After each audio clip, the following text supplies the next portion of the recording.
बिस्मिल्लाहिर्रहमानिर्रहीम। अस्सलामुअलैकुम। मैं हूं सुमेरा सुलेमान और आप देख रहे हैं JNN न्यूज़।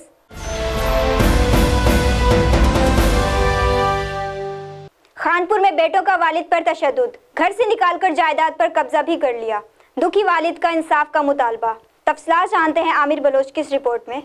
मोहम्मद शरीफ वालिद हयात कौम अरई सकना 108 NP तहसील खानपुर का रियासी गरीब आदमी, जिसका कहना है कि उसके बेटे मोहम्मद जुबैर, मोहम्मद हनीफ, मोहम्मद सलीम आए दिन उन्हें मारते पीटते हैं और इनकी जगह 9 कनाल पे अपनी वालदा ज़ोजाम के कहने पर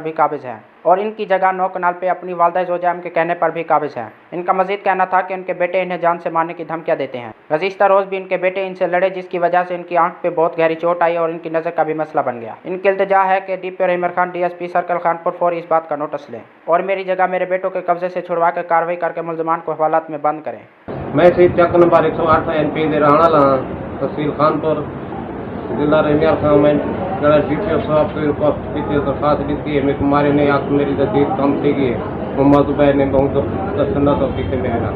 इनका कहना है कि अगर मुझे इंसाफ न दिया गया तो मेरी मौत का जिम्मेदार हुकूमत पंजाब होगी। कैमरा टीम के साथ आमिर बलोच, JNN न्यूज़ खानपुर। बहुत शुक्रिया आमिर बलोच तफसीलात से आगाह करने के लिए। मज़ीद खबरों और अपडेट्स के लिए देखते रहिए JNN news. You watching JNN News Network. For more news, subscribe Our channel. press the bell icon And don't forget the comments. Thank you.